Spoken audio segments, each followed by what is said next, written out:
এই যে এই মুহূর্তে দেখতে পাচ্ছেন আপনার সাদা পাথরের স্বচ্ছ জল।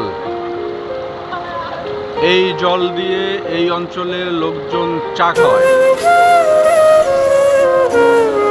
এই যে ওই পাশটা মেঘালয় পাহাড়, আর এই যে স্বচ্ছ পানি। টুরিস্ট যারা এসেছে তারা এই স্পটটি উপভোগ করছেন। কেউ গান গাইছে, কেউ মোবাইল দিয়ে ভিডিও করছেন, কেউ আবার বিভিন্ন পোজ দিয়ে ছবি তুলছেন। প্রচণ্ড জলের স্রোত, এটা মেঘের জল, এটা কোনো সাগরের জল না, এটা সম্পূর্ণ মেঘের জল। এই মেঘের জলটা স্রোত আকারে অন্য পাশ দিয়ে প্রবাহিত হচ্ছে,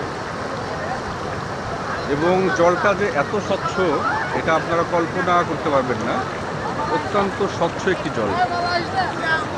আমি এখানে চা খেলাম এক জায়গাতে, ওনাকে জিজ্ঞেস করলাম, ভদ্রলোক আমাকে বললেন যে এই জলটা আমরা ফুটিয়ে চা বানিয়ে খাওয়াই, অনেক সময় এটাকে একটু ছেঁকে নিয়ে খাই, অনেক আবার এমনি এমনি খাই। ওই যে ওর পাশটা একদম ইন্ডিয়ান বর্ডার দেখতে পাচ্ছেন। আর ট্যুরিস্ট যারা এসে এই জায়গাটা উপভোগ করছেন। নৌকাতে করে আসার পর যখন স্পটটাতে প্রবেশ করে তারা খুব আনন্দিত হয়ে যায় এবং খুব এনজয় করে তারা।